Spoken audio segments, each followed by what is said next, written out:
Look closely. What do we all have in common? No matter what corner of the world you live in, you need food, water, shelter, and money. Half of every transaction involves money in exchange for goods or services, stocks, a loaf of bread, illegal drugs. You gotta pay for it. We spend much of our lives chasing money to make a living and accomplish our dreams. But it's also an instrument of destruction. Some might say evil, driving criminals to lie, steal, and even murder. The existing banking system extracts enormous value from society, and it is parasitic in nature. Money is a catalyst for the worst and the best of human endeavor. Before civilization, we created currency, fuel for wars, the path to power, champion and enemy of innovation. Money is so integral to our society and our global economy that its true nature remains a mystery to most. This is the story of money, perhaps the end of money as we know it. No matter how fat your bank account or how thin your wallet, to us it's all cold hard cash. There are some who want to kill it. Get rid of it. Burn your dollars, your euros, your yen, and transform every penny you have into ones and zeros, digital currency. Entrust it to the web and computers spread across the planet. Magic internet money. It's called cryptocurrency, Bitcoin. Invented in secret, it was a gift to the world. It's not just a currency, but it's actually programmable money. A potential curse on bankers. And there's nothing that the big banks or politicians can do to stop it. Breaking every government's grip on money supply. What the internet did for information, Bitcoin is doing for money. Could it be the new gold? No, you have to really stretch your imagination to infer what the intrinsic value of Bitcoin is. Regulators, the Federal Reserve, the banking system, at least understand this is a thing that they have to take seriously.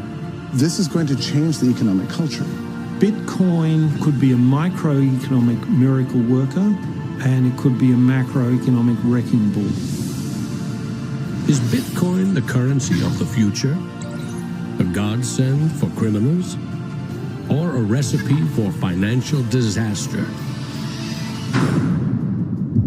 If you trust your money just as it is, we have a little story to share.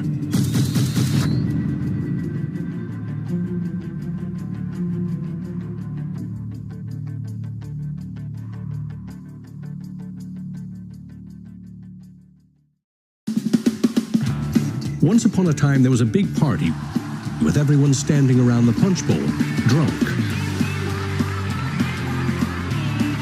Politicians credited the strong economy to their wise decisions. Businesses jumped into new profitable markets, ignoring risk. In fact, the experts said there was no risk. Then, troubling market data from minor countries spooked the markets. Rumors spread. More bad news rattled housing prices at the heart of the financial world. A major bank went insolvent. Investors and businesses made a run on the other banks, demanding their cash deposits. The largest financial institutions in the center of the modern world were frozen. Assets were seized. Banks foreclosed. A credit crunch threatened the entire world economy. And then, finally, the government stepped in. The largest bank bailout ever. Swift action by the head of state had saved the day. Remember that? No, you don't. It happened 2,000 years ago. Rome, 33 AD. Ground zero for the first recorded liquidity crisis and government bailout in history. The largest empire the world had ever seen was brought to its knees by a banking disaster. Emperor Tiberius used money from the national treasury to bail out the country's troubled banks and companies. History may not repeat itself, but it certainly rhymes. Badly. People in power and their money have always been at the very center of it.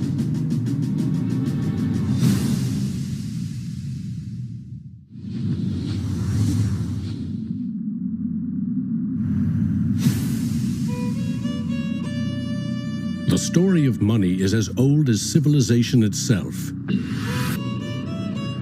When we lived in small tribes, keeping track of debt was easy. You owed somebody a load of firewood. A neighbor owed you a piece of meat. Credits and debits were kept in your head, a mental ledger. Currency is a language that allows us to express transactional value between people. It's technology that's older than the wheel. It's as old as fire. When humans wanted to trade outside their tribe or village, they needed something everyone could agree had value, something scalable. Enter commodity monies. There were many kinds, but each had to embody the same 5 characteristics. A commodity money is relatively scarce, easily recognizable, can be cut into smaller pieces. You can substitute one piece for another of equal value, and you can carry it around without too much trouble. In ancient Rome, it was salt. The Aztecs used cacao beans. It was whale teeth on Fiji, yak dung in Tibet, shells in Africa and China. Grains, metal, ivory, rare stones, leather, fish. If it had the 5 characteristics of commodity money, someone probably used it as currency. And then you ask, what value do these currencies have? If you go into a primary school, you'll see children exchanging rubber bands and Tamagotchi and Pokemon cards and baseball cards and sweets and candy and any other form of currency. People invent currency when they have no other currency. And now they're going to invent digital currencies. But commodities that aren't durable are a lousy store of value.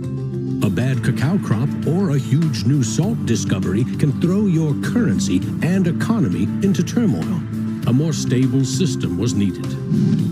About 2,500 years ago, the first metal coins were minted in China and in what is now Turkey.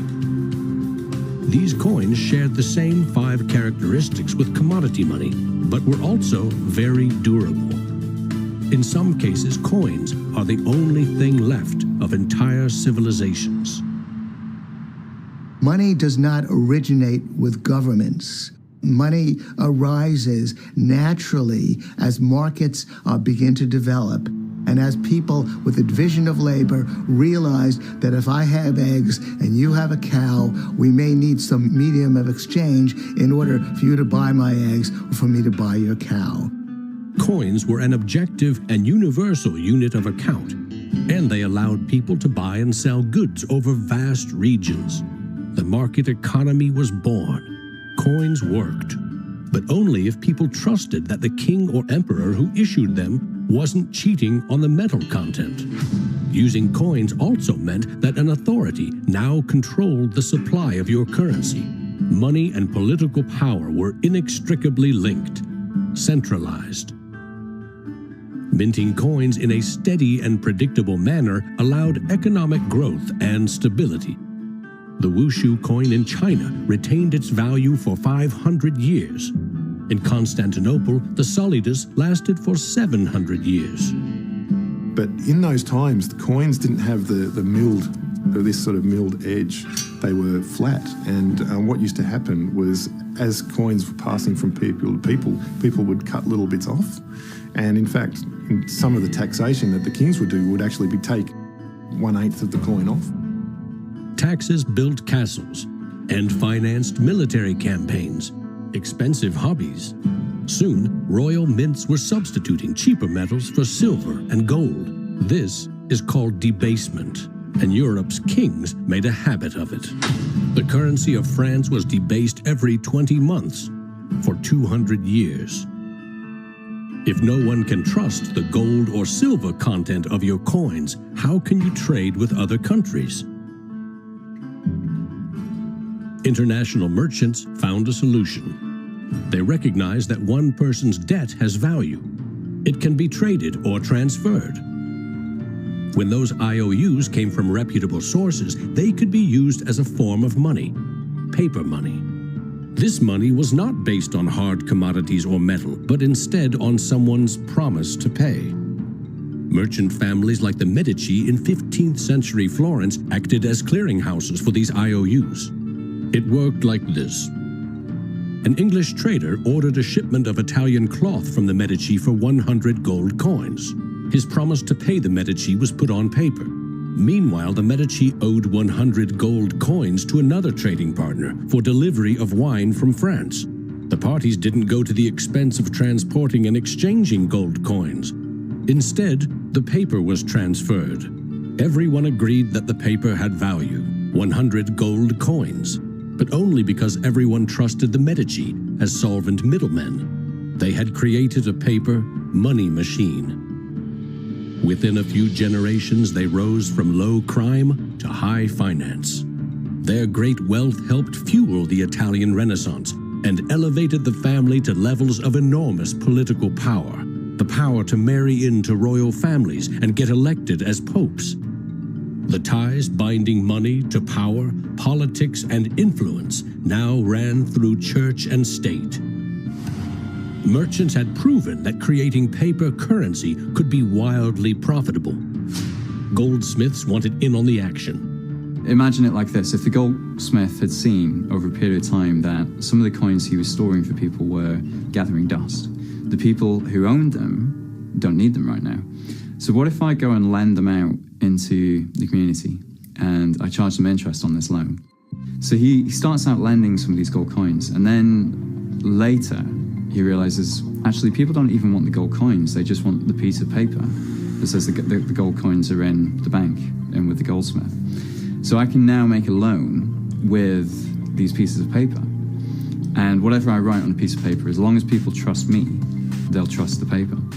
And effectively the goldsmiths and the early day bankers, they had literally acquired the power to print money. More and more private paper money from merchants and banks circulated and began to rival the crown's coins. The power inherent in controlling and issuing money began slipping away from the rulers. They couldn't tax or debase this new kind of money, but they had bigger ambitions than ever with trading posts, colonies, and empires that now stretched across the globe. For centuries, European countries would take turns building massive fleets and waging war on each other to rule the world.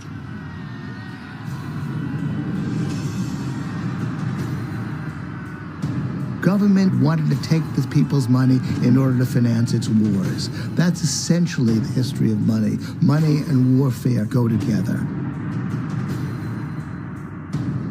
War is expensive. 1 year's income taxes simply aren't enough. Kings and queens had to borrow money against future taxes. They needed a groundbreaking financial innovation: government bonds. The loans came from rich merchant families and goldsmiths, who by now had become powerful financiers and bankers. Sovereign debt and deficit spending had been born.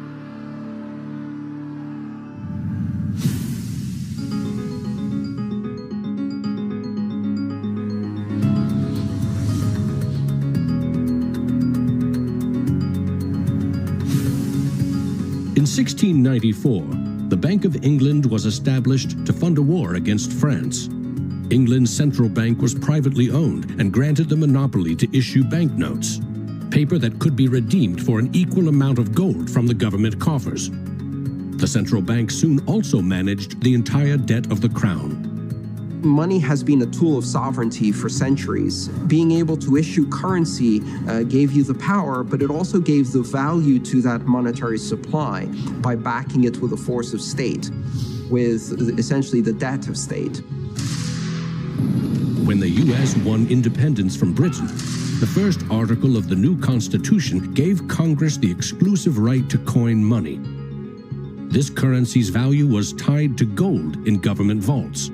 From 1781 until the Panic of 1907, the financial system of the U.S. was an economic petri dish. Brief central banks, state banks, private currency, government currency, depressions, strong growth, recessions, regular boom and bust cycles.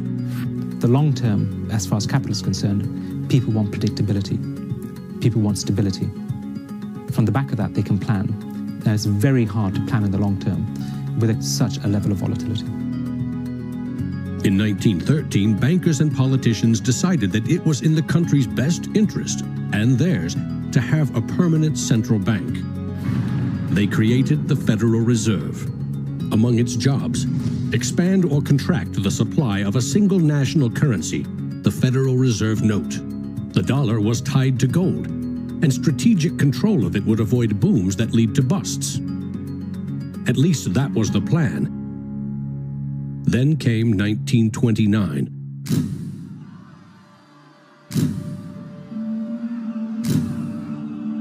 The Great Depression would have a profound effect on monetary policy worldwide. I shall ask the Congress for the one remaining instrument to meet the crisis: broad executive power. Soon, the Fed had printed nearly all the money it legally could to pump life back into the economy. It needed gold to fire up the mint. So in 1933, President Roosevelt issued a controversial executive order, forcing all U.S. citizens to sell their gold to the Federal Reserve at a fixed price, or go to prison. The Fed offered far more cash to foreign governments for their gold. Many jumped at the offer.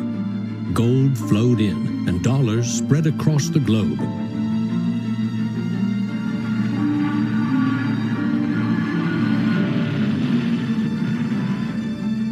World War II devastated nearly every major economy, except the United States. The military and industrial juggernaut emerged as the global financial superpower. The dollar had become the world's most stable and trusted currency. Other countries pegged their currency to the dollar, which could still be redeemed for gold. In fact, the U.S. owned more than half of the world's gold reserves. In the next few decades, more dollars flowed to foreign countries. Governments began debasing their coins with cheaper metals and printing more of their own currency than they had in gold. The bond between precious metals and paper currency was cracking. This is a 1966 50-cent piece. It was the last coin in regular circulation in Australia to contain silver, and it contains 80% silver. So in 1966, this was 50 cents. Nowadays, it's $8 roughly in silver alone. By 1966, foreign nations had had enough of the U.S. collecting gold and printing cash. And they had more value in dollars than the U.S. had bullion in its vaults. They demanded gold in return for their paper dollars. Arguments about the value of the dollar versus their currency ensued. In 1971, President Nixon settled the matter. He severed United States currency from the gold standard. I have directed Secretary Connally to suspend temporarily the convertibility of the dollar into gold or other reserve assets, except in amounts and conditions determined to be in the interest of monetary stability and in the best interest of the United States. Never again could anyone legally demand U.S. government gold in exchange for paper dollars. For better or worse, the dollar was now backed solely by the full faith and credit of the United States government.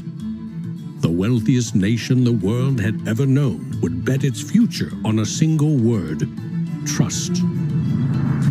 People have this mythology of money that is based on very little fact. And one of the nice things about Bitcoin is that it forces people to start to ask questions about the fundamentals of money. Bitcoin is an attempt to adopt the advanced computerized system that we have, the internet, to resurrecting what money used to be all about.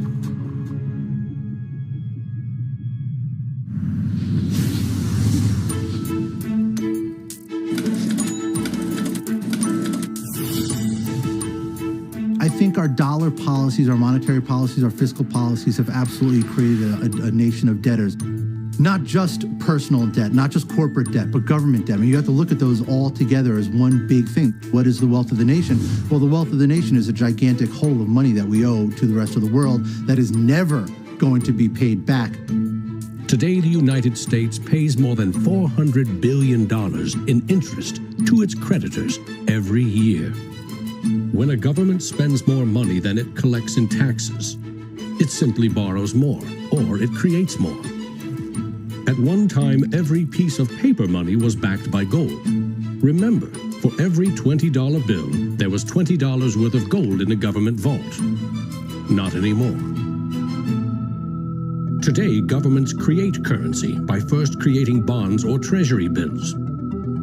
These bonds are sold in the market, generating funds for the government that issued them. Large banks buy U.S. bonds to flip them, selling them to the Federal Reserve at a profit. This is the magic money machine. You see, the Fed is America's central bank, but it doesn't have any money. No cash on its balance sheets. When a bank buys a bond and takes it to the Federal Reserve, the Fed simply says, "Thank you, Mr. Banker. Here's the principal and some profit." New money isn't exchanged. It simply appears on the bank's accounts. Magic.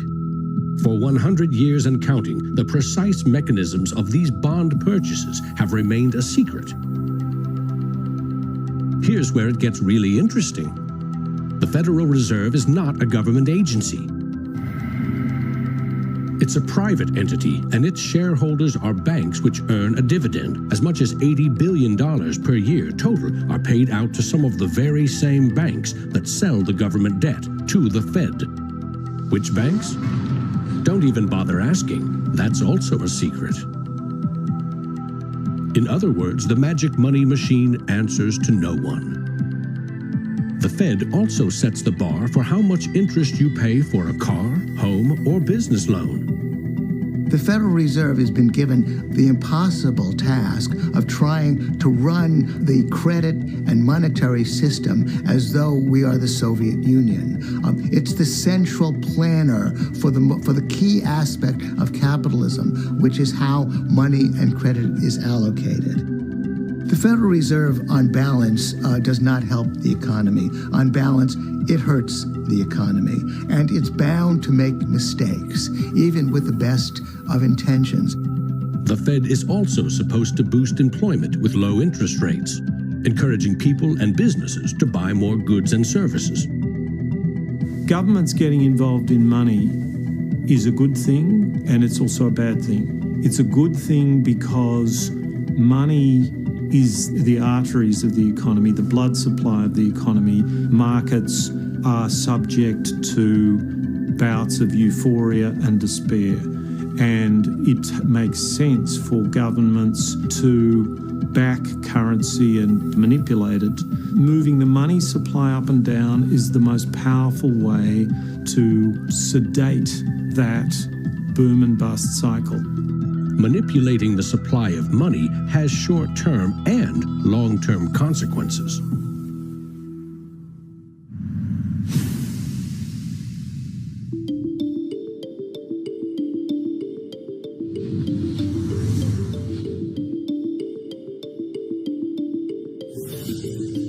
Central banks aim to create new money carefully, strategically, and very, very slowly. Releasing more money into the economy causes prices to rise, ideally by 2% every year. That's supposed to foster economic growth. But 2% inflation means the buying power of one cash dollar in your pocket today will be 98 cents next year, and less nearly every year to come. Since 1913, when the Federal Reserve took over the United States dollar, we've seen that the United States dollar has decreased in value 98%. Inflation is a far higher tax because on your income you pay it just once. If inflation is 2%, you're paying a 2% tax on your net worth every single year, your net worth held in currency. So, what does that mean?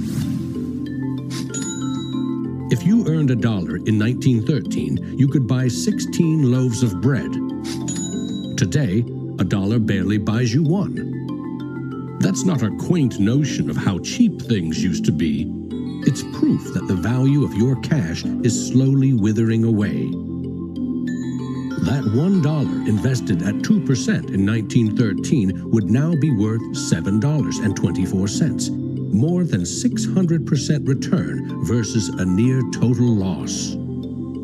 The US dollar has gone from being worth $1 to now being worth about 4 cents. So that's, 96% of its original value. And it's a direct result of government control. Governments don't create money from thin air all alone. You play play a key role in the magic money machine.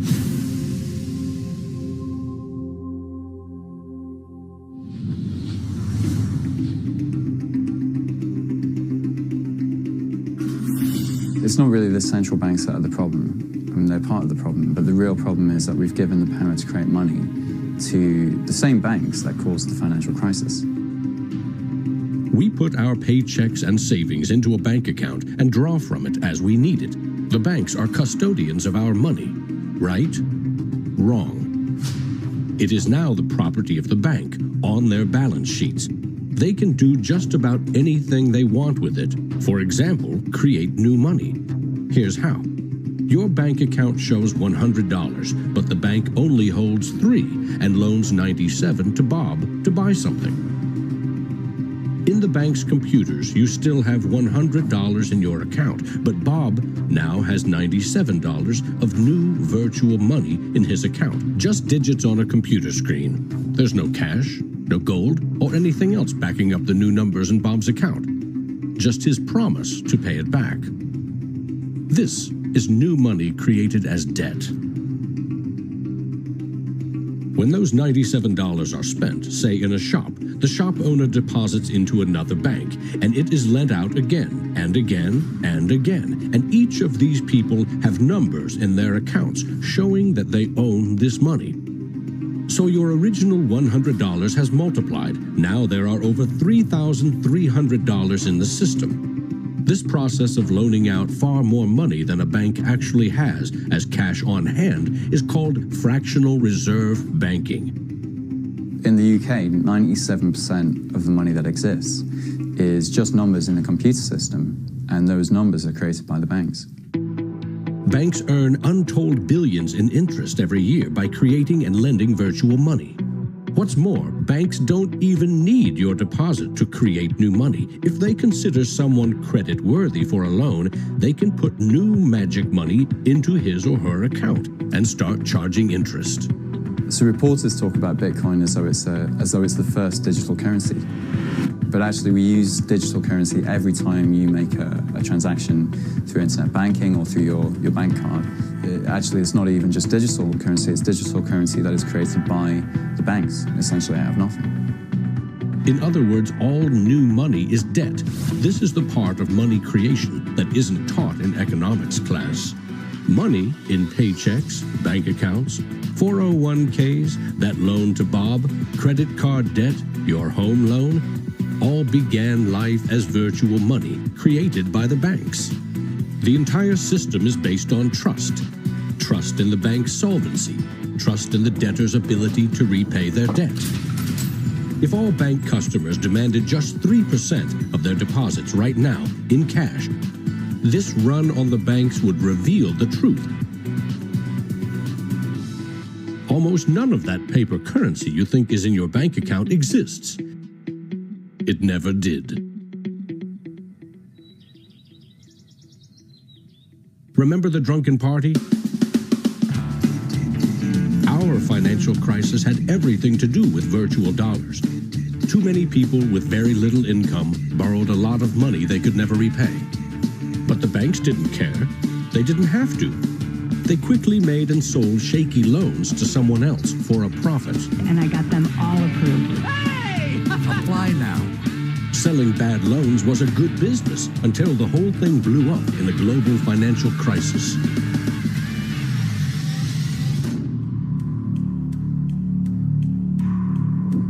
The magic money machine destroyed 30 million real jobs.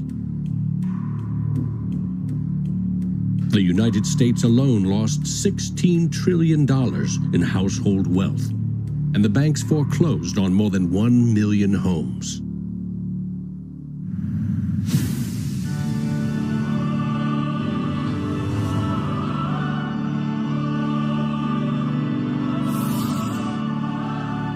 Selling subprime loans and betting they will fail may not be sacred, but it is lucrative. As much as 1/4 of our best and brightest are being lured by the siren call of the money machine. Instead of science, engineering, or medicine, they chose a career betting with other people's money. to get rich quick, very rich. And sometimes they take shortcuts. Getting by on a nickel and a dime. Money has a funny way of bringing us down. They say it makes the world go round and around. My ancestors in Greece talked about the corrupting influence of power. And nothing has changed in these 3,000 years. When you give control over massive amounts of money to a few individuals, they will take advantage of that control. Banks today are factoring in fines and money laundering and all the rules that they break into their cost of doing business. JP Morgan is today coming out and saying that Bitcoin is not a legitimate way of doing business. Banks today are tied into a system that is completely rigged to basically harvest money from the entire global economy and pump it into the hands of very few. Don't get consumed by the greed. The existing banking system is cozy. It's captured the regulators. It extracts enormous value from society without delivering anything in return, and it is parasitic in nature. The banks play a very pivotal role in an economy. You look at any successful economy, it has successful banks. There's a very close correlation with banking profits and the economy as a whole. In medieval Europe, a banker who couldn't repay depositors was hanged. Today, that same banker would get bailed out, paid bonuses, and enjoy some tax benefits too. To date, no senior U.S. banking executive has been charged for selling the bad loans that fueled the Great Recession.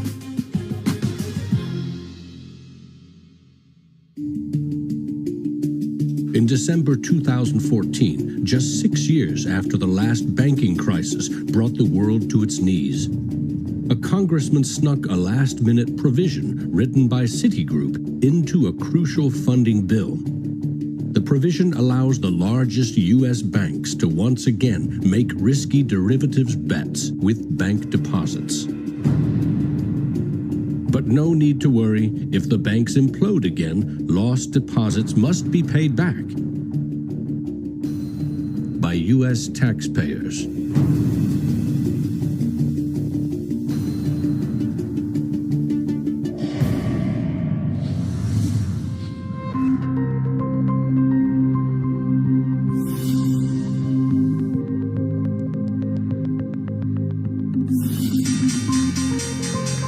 Today's financial innovators package assets in ever more complex ways, slicing, dicing, securitizing, always using someone else's money.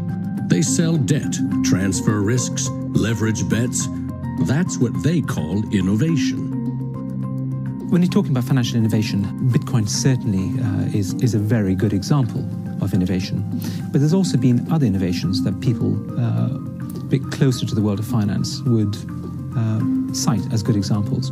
An example of that would be the original swaps market. From there moving on to the credit default swap.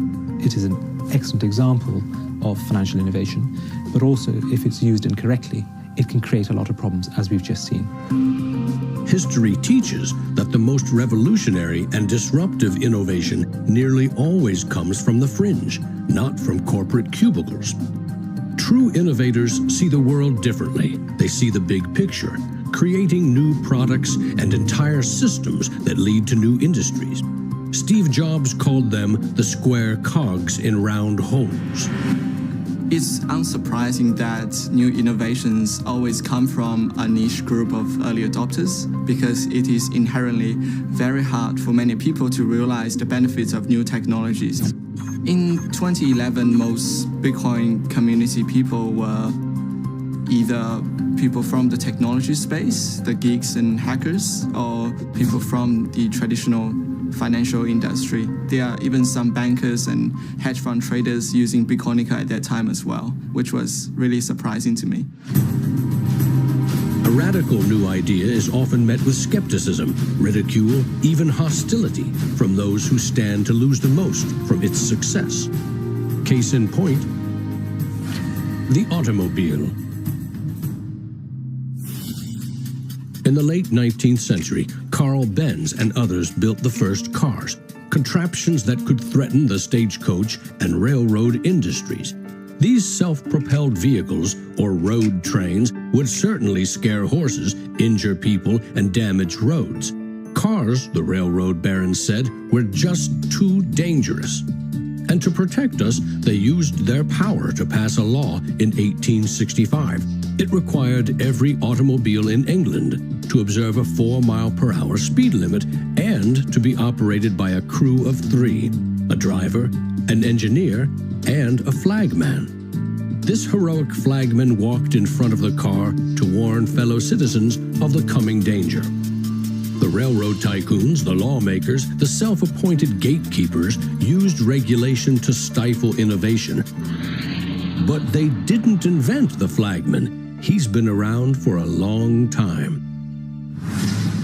For centuries, very few could read. Books were copied by hand. The people in control, political and religious leaders, wanted to keep it that way, and they greeted Johann Gutenberg's printing press with licensing laws, publishing bans, taxes. In some parts of the world, printing was a crime punishable by death. After all, they were just protecting us from dangerous ideas. Before the printing press, there were an estimated 30,000 books in all of Europe. 50 years later, there were 10 million. As Gutenberg's invention flourished, the Dark Ages withered. Progress couldn't be stopped. But the flagman never stops trying. His masters set him loose on each of these innovations because they threatened someone's profits, someone's control. But remember, this is a story about money. What if a technological innovation allowed anyone in the world to be their own bank? To create a currency free from taxes and banking fees?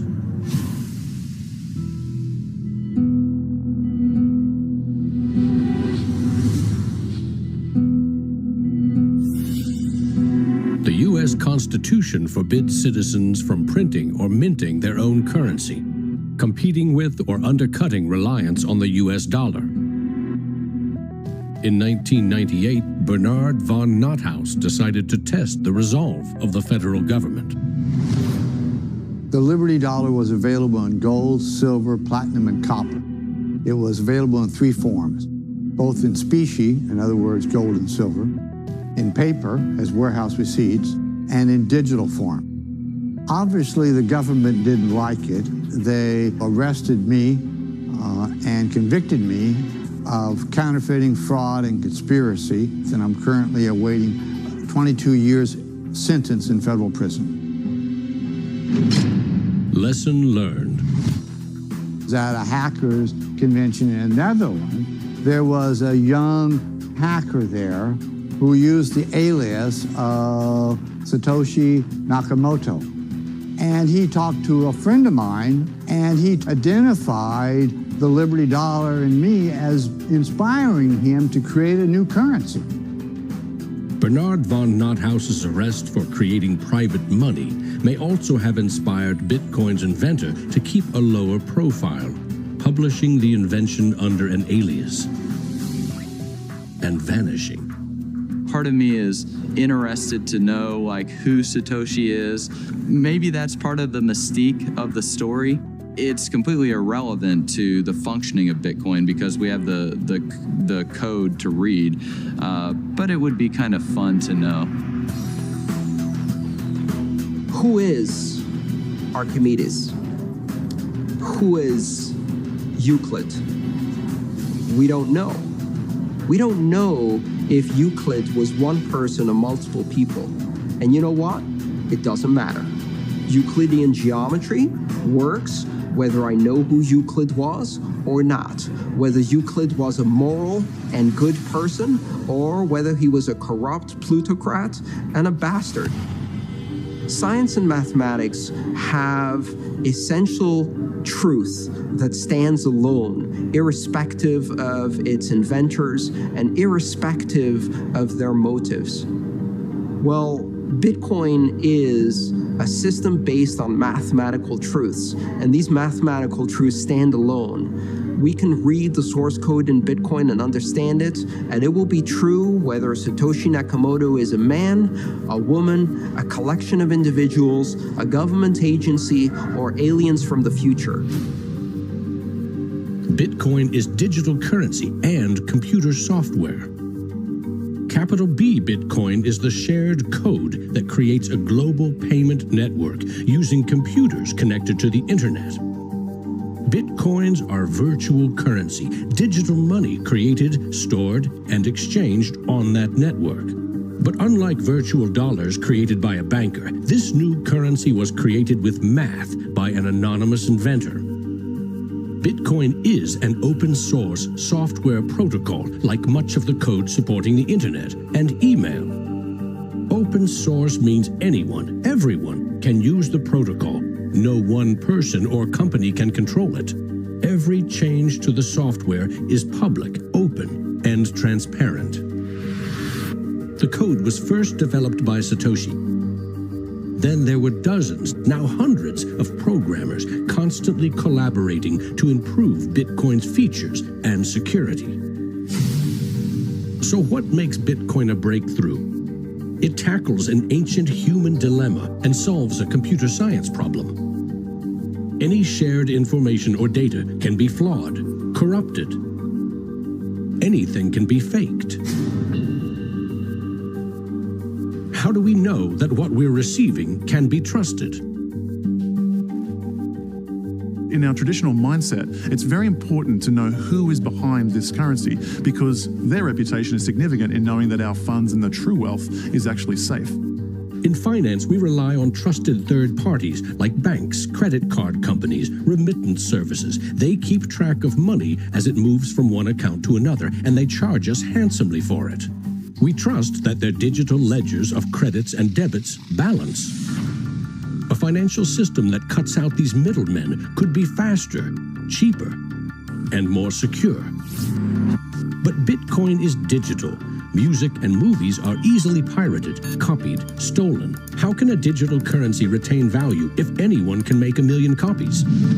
The answer is at the core of Satoshi's invention. A Bitcoin is not a file on a computer. It's an entry in the publicly distributed database called the blockchain. Just as the Medici kept a ledger of credits and debits, today's banks record each transaction as a plus and minus in their ledgers. Now we call them databases. Bank accounts are replaced by a digital wallet that you alone control. Bitcoin's ledger is the blockchain, a record of every Bitcoin in existence and every Bitcoin transaction ever made. It always balances because no Bitcoin ever leaves it. When a Bitcoin is sent from one digital wallet to another, what they are really sending is control over that part of the database. Code that is a unique key for the new owner. As the network processes transactions, it constantly synchronizes the one ledger across the global network. Each computer or Bitcoin miner has a complete and identical copy. And because the blockchain is public, it cannot be controlled by any one person or computer. Owners of the Bitcoin mining computers are rewarded with new Bitcoins for processing transactions and keeping the network secure.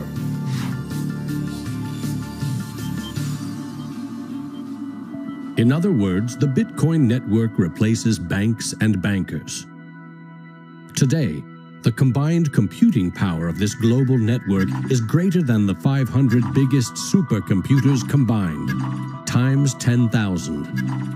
And because every transaction is verified and recorded by the network, a Bitcoin cannot be forged. Digital currency cannot be debased with cheap metals or printed by the billion at will. Too much currency can unleash a monster, skyrocketing prices, trillion-dollar bills that can't buy a loaf of bread. There's a big movement in the U.S. demanding that the Fed be audited so we can find out what they're doing. Nobody really knows how many dollars are in existence, for example. Ben Bernanke created several trillions of dollars over the last several years, but nobody really knows where they landed. At any time, for any reason, the central banks can print as much money as they want. They call it fancy things like quantitative easing. And when they do that, it makes the dollars or euros or yen that you and I have worth less. So if the world starts using Bitcoin as their currency, It can't be controlled by central bankers or politicians. Remember, central banks create money to boost the economy and try to pull it back out before inflation heats up. But no one knows how much magic money global banks are creating to boost their profits with questionable loans. Bitcoin's completely the opposite. It's totally transparent. You know exactly how many exist. The computer code behind Bitcoin has a built-in brake pedal, cutting the creation of Bitcoins in half every 4 years. This ensures a transparent, controlled scarcity and ultimately limits the total number of Bitcoins to 21 million. No lobbyist, no politician, no banker can create more or change the mathematical rules dictating their creation. Advancing accountability. And that's one of the things I think is most exciting about Bitcoin and the technology behind it, is not so much that it will supplant the dollar or that it will supplant government itself, but that all of a sudden there's a competitor to government, and that government itself now needs to look over its shoulder more than it did. This new digital currency can be purchased online with a credit card or in person with cash. And it has the 5 key characteristics of money. But is it a store of value? Is it stable, or will it diminish over time, like a commodity rendered useless or a crop that fails? The ultimate power of a cryptocurrency is unleashed by mainstream adoption and an ever-growing volume of transactions. With Bitcoin, the currency has been created much more slowly than other currencies. And the effect of that has been to turn it into what is essentially a speculative asset.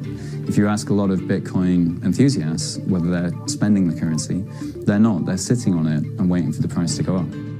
It isn't a currency if you don't use it to pay people. The point is, the average person is quite happy to walk into a bar and hand over, a $5 note in order to get a drink. So you've got to realize that most people are happy with the money system they have. If most people are happy with cash, they're in love with plastic. In the US, 2/3 of in-person sales are done with debit or credit cards. That plastic is a 60-year-old technology, created by a middleman, never designed for the internet. Each transaction requires personal data, like your name and address. Credit card databases are regularly hacked, with fraudulent purchases charged to your account. Criminals buy and sell stolen credit cards by the thousands in dark corners of the internet. In some parts of London, 1/3 of all online credit card transactions are fraudulent. Card issuers don't hold you responsible for fraud, but protection comes with a price. 2 to 4% in fees. That's $50 billion a year. The issue with credit cards from a merchant's perspective is there's a lot of risk. If they take a credit card, there might be a chargeback, there might be fraudulent purchases. In fact, there's hundreds of billions of dollars every year in fraudulent purchases. A Bitcoin purchase is done for pennies, but there are no protections. If you lose your passwords or are fooled into paying the wrong person, you can never get your money back. It is like digital cash. For a seller, this means no chargeback risks. For an e-commerce company like Expedia or Overstock, cutting credit card fees can double their profit margin. You could not miss the point more effectively than by thinking of Bitcoin as a currency and payment network that will make shopping easier for the first world. Bitcoin is about everything else, everywhere else. There are 2.5 billion people without a bank account. With Bitcoin, a mobile phone with an internet connection is now a bank with access to the global marketplace. What happens when Bitcoin services and infrastructure and Bitcoin wallets and payment processors start going into these countries? These people will be able to gain benefits from trade where they could not previously. These people will be able to send money home, international remittance, which is one of the major pain points of the current financial system. Yeah, if I send $100, with banks it's going to cost me 20%, Western Union is going to cost 10%, other options that are competing with Western Union is still going to be about 5%, and if you are sending to really remote areas, it's going to be anywhere between 15 and 30%. So in terms of money remittances, it's going to be a game changer using Bitcoin. You do not need a bank account. You just need an internet connection and a wallet to get set up. It's a tool to give people an access into the global ecosystem and give them a promise for an economic future, and specifically provide a way for them to not be dependent on a government that could shut down their bank accounts or even could go into their bank accounts and take out finances. Goldman Sachs came out with a report and they basically looked at if you were to replace all transactions globally, so FX, bank-to-bank transactions, with the Bitcoin protocol, and still charging 1%, mind you, it would save the global economy $200 billion, so not million, $200 billion a year in saved transaction costs, which ultimately goes back into the hands of the consumer. An international wire transfer can take up to 4 days. Yet the internet allows us to instantly and globally share text, pictures, videos, anything digital. Why not money? Money which we now know only exists as digits in a bank's database. Wouldn't it be great if you could send Bitcoin transactions just simply via a tweet? For example, you would say at the end of money, $1 worth of Bitcoin. And so we built just that. All you have to do is hashtag it with TipperCoin, press send, and our Twitter bot will process the transactions, notify you, and give you a link. And this will allow you to either withdraw your Bitcoins or send it to someone else.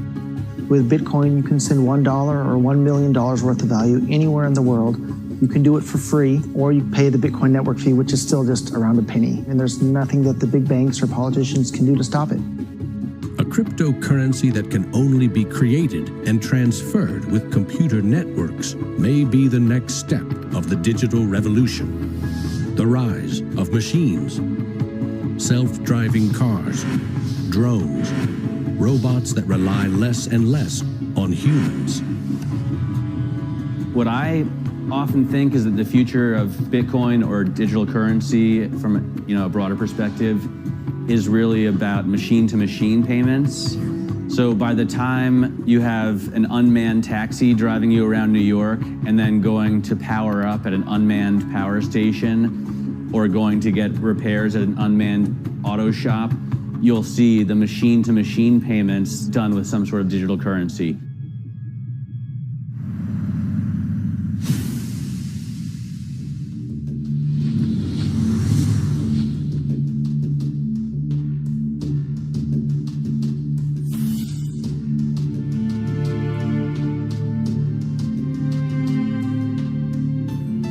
We actually built this world that we live in over the last 200 or 300 years. We've made some mistakes. We've learnt to make things better. The idea that there's some magic key, that if you just sort of stop doing a few things, that there'll be this perfect order that will settle, is a very childish ideological delusion, in my opinion.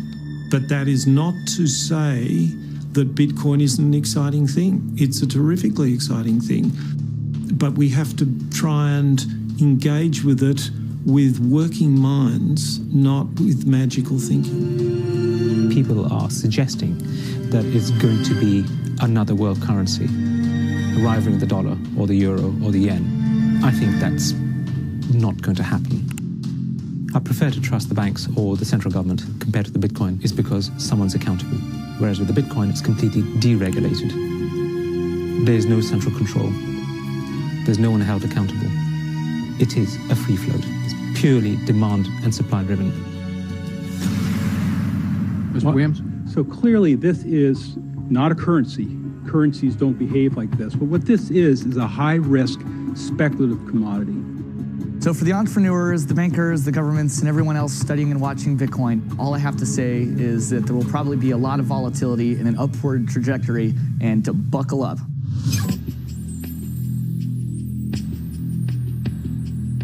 Criminals, scam artists, bad actors are drawn to any kind of money like a moth to a flame. Silk Road was a marketplace that was online. It existed in the underground web. Now, this marketplace allowed people to sell things that were illegal to governments. Fake IDs, pirated music, Bibles in North Korea. Are cryptocurrencies inherently bad, or just the newest tool to acquire the forbidden? Porn is illegal in Iran. Well, there's a few percentage points of sales on Silk Road was to sell porn to Iranians. Now, a much broader one that gets a lot of press with regards to Silk Road is drugs. I've been doing research over the past couple of years into the online drug marketplaces in the darknet using Tor and Bitcoin as technologies to enable illicit drug transactions. We did a global survey of drug users, and we had over 20,000 people respond to that. And the majority of those people were buying traditionally illicit drugs, ecstasy, cannabis. The FBI brought down Silk Road. It certainly hasn't stopped the trading of illicit drugs online. A lot of people want to criticize Bitcoin for being used for illegal things or illicit things, but if you look at it, the most popular currency in the entire world for doing bad things is the US dollar. If you think of Bitcoin as a platform instead of a currency, then you really begin to see the potential it has. The ledger, which cannot be forged, it cannot be changed, and is universally accepted, is genius. There will be Bitcoin technology forever, and it'll have applications for years to come. Creating a secure global payment system may just be the beginning. Patents, contracts, land titles, proof of ownership can be baked into Bitcoin, securely held in the public ledger. I read up more about Bitcoin, I played with the source code, I built some things that I realized this is actually a very, very powerful protocol. It's not just a currency, but it's actually programmable money. The digital age has fundamentally changed the world. We have embraced digitized music, film, medical records, communications, the internet. The free exchange of information and currency can fuel revolutions, help in a disaster. But our money is shackled to the 20th century, manipulated by governments and banks. The champions of Bitcoin ask us to imagine payments without a middleman, investments without a broker, loans without a bank, insurance without an underwriter, charity without a trustee, escrow without an agent, betting without a bookie, record keeping without an accountant, global, secure, nearly instant, and free. Is it fantasy or the future of money and commerce?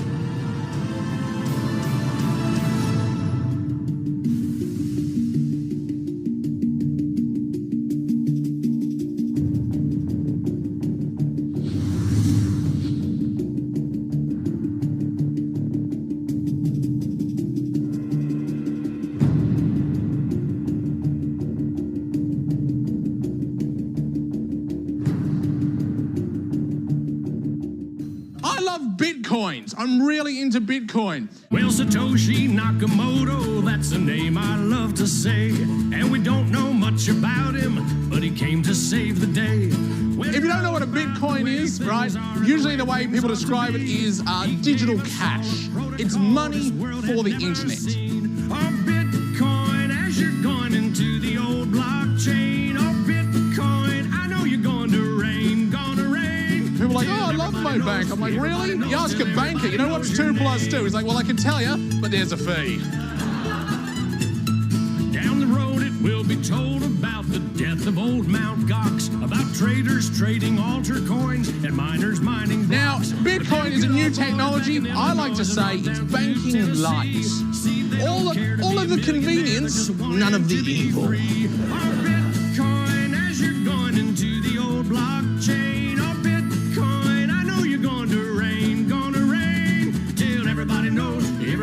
You know, when I go online and I buy, like, I don't know, a pair of socks, if I pay with a credit card, I'm just buying socks, right? If I buy those socks with Bitcoin, it's a revolution.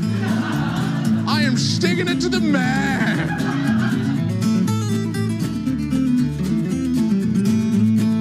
Oh, Lord, pass me some more. There's always people who are not ready to get into the new technology.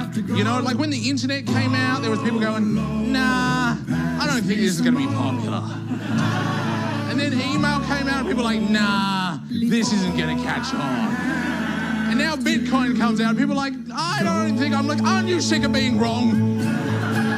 Get on this train, you know?